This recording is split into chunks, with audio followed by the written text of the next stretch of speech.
Assalamualaikum warahmatullahi wabarakatuh.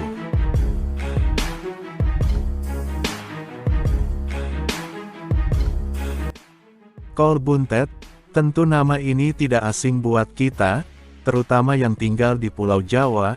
Kita banyak tahu tentang cerita, mitos, khasiatnya dan proses mendapatkannya, tapi tahukah Anda, sebenarnya kol buntet itu apa? Yang bagaimanakah benda itu bisa disebut kol buntet?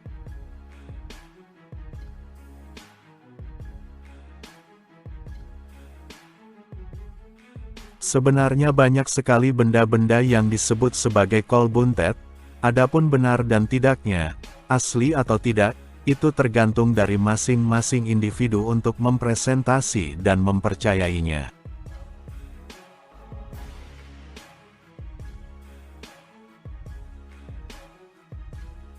Di video kali ini, kita akan review beberapa benda yang umum disebut kol buntet, yang terbagi dalam 4 kelompok menurut versi saya berdasar asal dan bentuk kasat mata dari benda tersebut.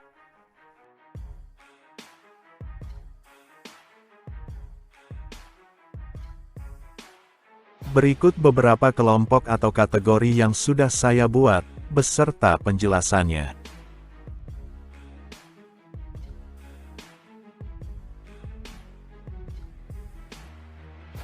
Klasifikasi pertama.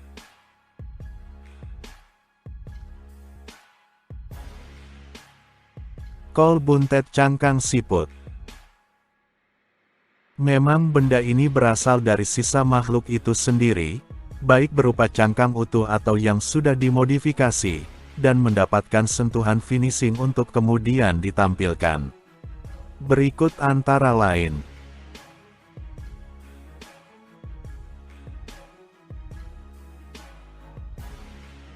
Conidae. Conidae adalah nama latin dari siput kerucut atau kon dari kelas Gastropoda. Cangkang ini biasa kita temukan di pinggir pantai berpasir, kadang sudah tidak utuh hanya meninggalkan dasar spiralnya. Di beberapa daerah wisata pantai, cangkang ini biasa dijadikan souvenir dengan penyajian unik, bisa berupa gelang, liontin, tergantung kreativitas pedagangnya.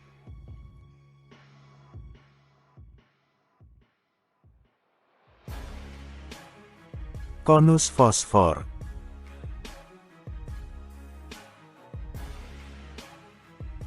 Saya menyebutnya demikian, sebab dasarnya adalah sisa cangkang dari siput Conidae atau konus, tapi sudah dimodifikasi, bagian dalam yang menampilkan spiral, diisi resin dengan pigmen, dan yang banyak beredar dipilih resin transparan dicampur fosfor hingga bisa menyala dalam gelap.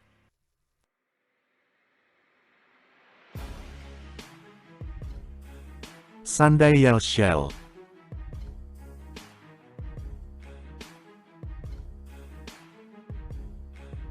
Sesuai namanya, Sundial shell diartikan cangkang jam matahari. Siput ini dari famili Architectonicoidea, masih termasuk dalam kelas Gastropoda dalam filum Mollusca.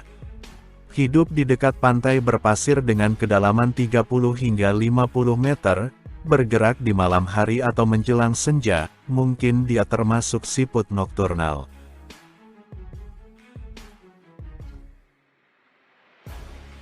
Operculum. Benda ini saya anggap masternya kol buntet. Kenapa? Sebab banyak punya nama dan julukan di belahan dunia. Cek video saya berjudul 10 Legenda Kol Buntet. Sebenarnya operculum adalah tutup jebakan dari cangkang gastropoda, jenis turban shell, siput laut biasa kita temukan di rerimbunan bakau atau bebatuan pantai. Beberapa pantai yang saya temui benda ini diantaranya, Pantai Tobilota dan Seba di Nusa Tenggara Timur, Pantai Salisingan Kepulauan di utara Sulawesi Barat, Pantai Bombana Pulau Seberang Sulawesi Tenggara. Cek video saya penarikan kol buntet di 2 pulau lepas pantai.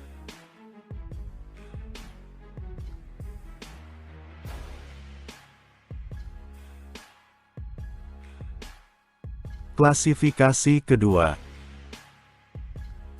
Kol buntet replika. Replika merupakan benda yang sengaja dibuat menyerupai bentuk aslinya. Dalam hal ini siput, terutama siput sawah atau keong gondang, merupakan siput dengan nama latin Pila ampullacea, masih termasuk kelas gastropoda juga dalam filum moluska. Cetak kuningan. Benda ini dibuat atau dicetak semirip mungkin dengan bentuk siput sawah atau keong gondang, merupakan siput dengan nama latin Pila ampullacea masih termasuk kelas gastropoda juga dalam filum moluska, biasanya ditampilkan dalam finishing kuningan polos atau bertuliskan raja.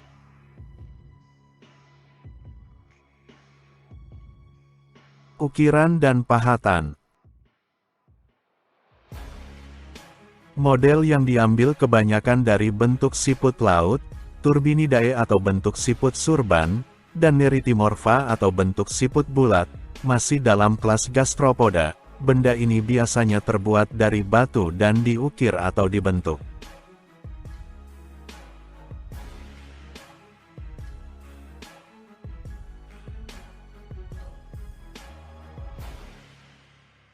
Klasifikasi ketiga.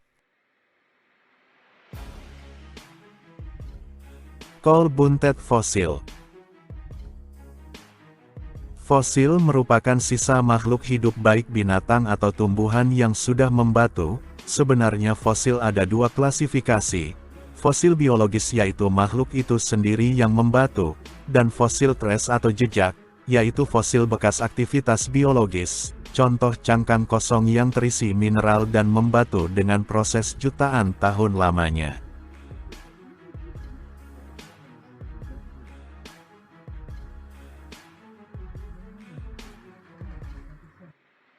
Ammonite. Ammonite atau amon dari nama latinnya, merupakan moluska dari kelas Cephalopoda dan subkelas Ammonoidea, makhluk laut dari zaman Kapur yang sudah punah diperkirakan 400–66 juta tahun lalu. Kerabat dekatnya yang masih hidup biasa kita sebut Nautilus. Kebetulan saya ada 3 jenis dari 9 ordo dan 8.000 spesies yang sudah teridentifikasi.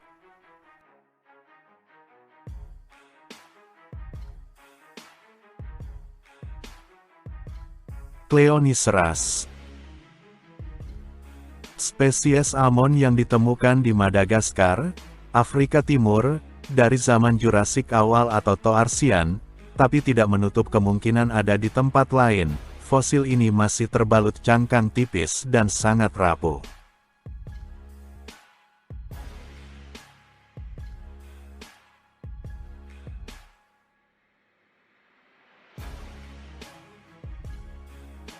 Macrocephalites. Ammonit yang ditemukan di Papua, dari zaman Jurassik Tengah atau Kalovian, di Indonesia sementara ini masih 2 tempat terdeteksi ditemukan fosil amon, salah satunya Papua. Kebanyakan batuannya keras berwarna hitam.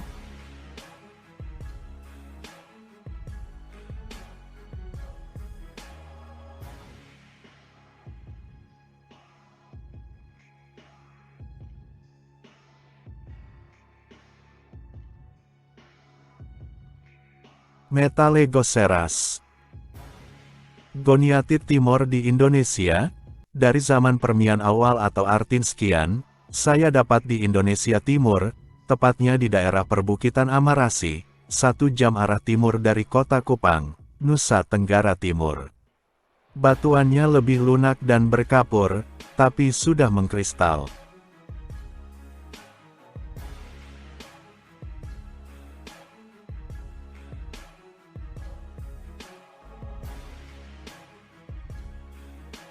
Pseudosageceras.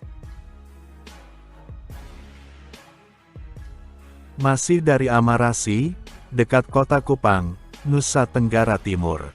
Amen ini lebih mirip bentuk Cleoniceras, dari Madagaskar, namun dilihat dari pola jahitannya, masih termasuk dalam kategori seratit, dengan model gulungan involute coiling. Ada kabar tempat ketiga dari Sulawesi namun saya belum dapat data yang valid tentang kebenarannya. Mungkin bisa dibantu di kolom komentar.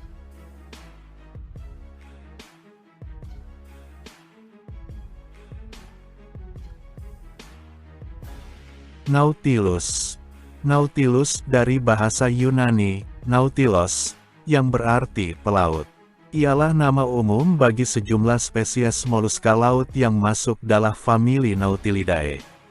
Walaupun bercangkang, Nautilus masih berkerabat dengan cumi-cumi dan gurita. Hewan yang bisa memiliki 90 tentakel dan berdiameter 3-30 cm diketahui telah hidup sejak jutaan tahun lalu dengan bentuk yang tidak banyak berubah, sehingga dianggap fosil hidup. Nautilus merupakan cephalopoda purba yang tersisa, salah satu moluska yang telah ada sejak jutaan tahun yang lalu.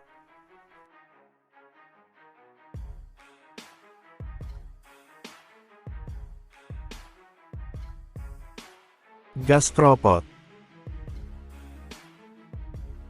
Sekilas ada ciri heteromorf dari bentuk amon yang biasanya punya cangkang planis spiral. Tapi saya anggap gastropod sebab benda ini saya temukan di Sulawesi, tepatnya di Pulau Kabaena, di mana sejarah amon belum ada penemuan di sana.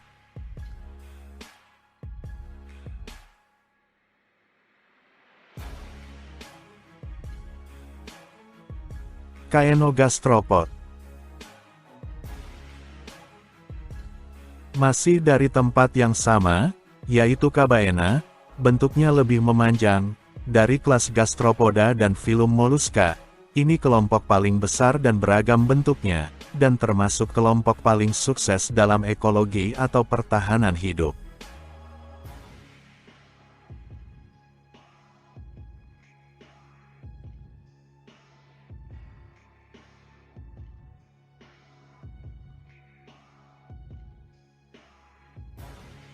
Cypraea.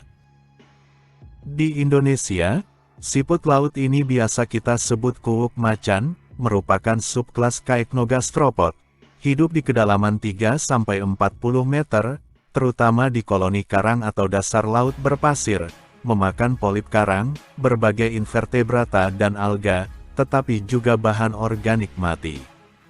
Fosil ini saya temukan di dekat Pelabuhan Tenau, salah satu pelabuhan penyeberangan di Kupang, Nusa Tenggara Timur.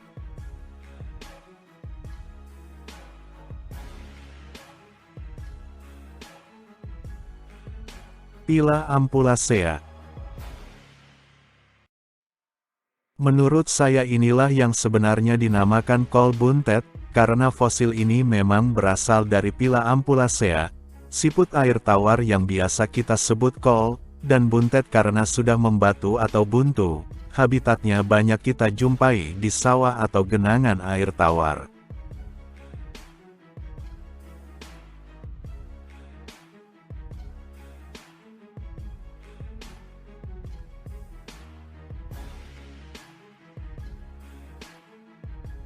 Tilostoma. Tilostoma adalah fosil keong yang ada di Pulau Jawa, dari zaman Pliocene, ditemukan di daerah sekitaran aliran Sungai Purba di Jawa Tengah dan Jawa Timur.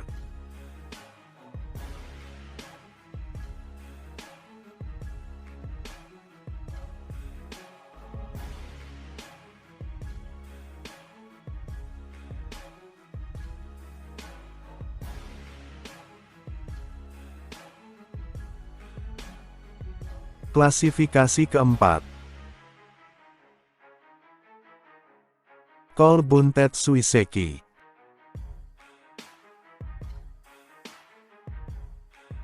Suiseki adalah budaya dari Jepang, bermakna batuan air atau batu yang terbentuk oleh air, merupakan seni dekoratif dengan nilai estetik, biasa berbentuk abstrak atau yang lebih diminati adalah bentuk alam, tebing, pegunungan dan lain-lain.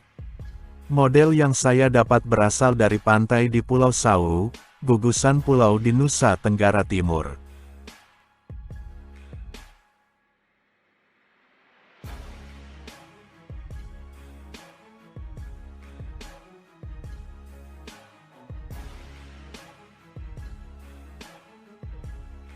Demikian review kolbuntet menurut versi saya.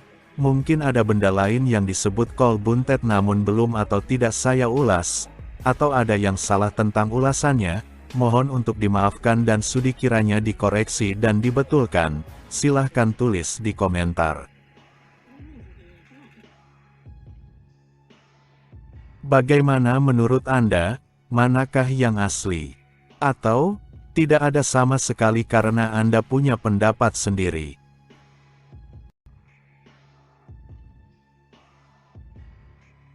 Sekian dan semoga bermanfaat.